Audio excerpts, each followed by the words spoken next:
Okay, Detective Left, are you ready to interview our witnesses? Yes, Detective. Let me bring them in. Okay, now, Willie, you stay out here with Wesley. And Nigel, you stay out here too. Let's line up in here. Chester Charger, you go right over there on the end. Walter Wolverine, you line up there. And this must be Farley Falcon. Will you line up right there? And Coach, how high do you come on in too, as a matter of fact? We'll just get you all in here. Coach Hal Honda, can you tell us about these guys? And what might make them want to commit this dastardly crime? What about Wesley Krieg? And the one outside with Willie? Wesley is a senior like Willie and has been friends with Willie since they were tadpoles. He's a good swimmer, but Willie swims freestyle and butterfly. Wesley swims the breaststroke. I see. And this one? Chester. Chester's a junior, probably the next best swimmer on the team after Willie. He's also an assistant for Coach Cottonweaver and myself. And this guy?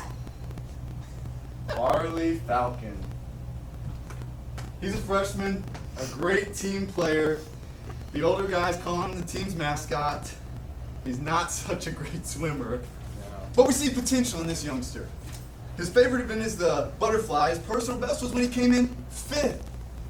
He's never medaled. And this one?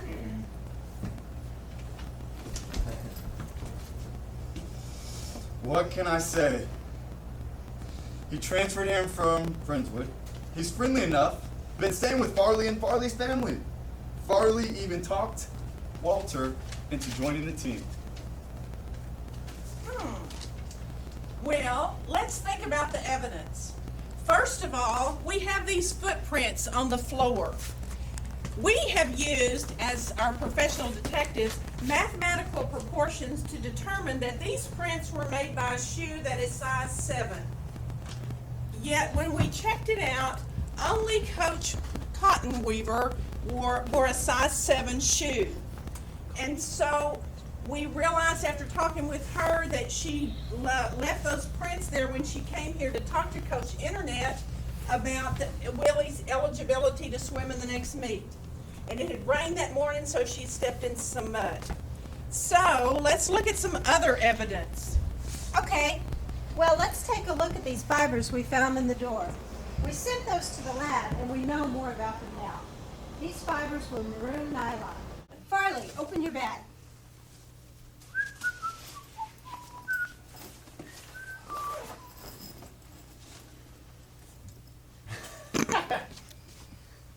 Uh-oh.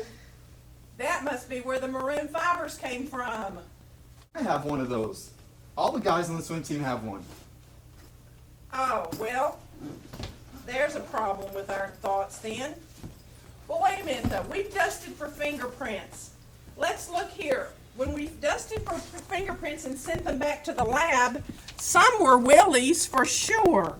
But some also belong to Wesley and Chester. So, look at these blood drops here. These probably came when our culprit cut himself trying to break into the room and then dropped blood all over. Okay, hold out your hands, all of you, and let's look at them. Here's the hand of, what's your name? Walter. Walter Wolverine. Coach Hal Honda's hands, no problem there. And Farley Falcon. Hey, look what I just found. Do you recognize this? Yes, it is a special wrench that I keep in the coach's office. It is used to adjust the tension of the diving board. I keep it locked up because it has its tendency to be left out by the pool. And who has all the keys to the coach's office? The only people with keys to the office are Jose, Coach Cottonweaver, Chester, our assistant, and Nigel, because he's our only diver and he has to often make adjustments to the board.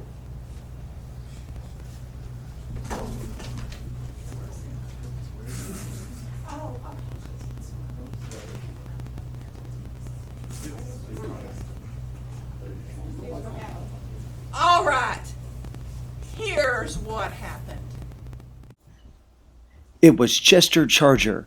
First thing he did was use his key to the coach's office to get the diving tool. Then he tried to use that same key to get into Coach Internet's classroom, but it didn't get him in. So he used the diving tool to pry the door open. But in his hurry, he cut his hand on the tool, and that's why the blood was dripping everywhere in the classroom. He turned on the lights in the class when he walked in. That's why we were able to find fingerprints. He sees the bag in the corner of the room, so he goes back there. In his haste, he drops the tool into the trash can and doesn't think twice about it. He starts rummaging through all of Willie's things, trying to find exactly what he's after. When he finally gets to the backpack, first thing he finds is the Speedo and gets a little bit too excited. But then he finds the magic piece, the swim cap.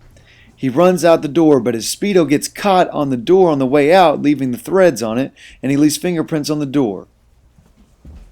I knew it was him. So, that's how it happened.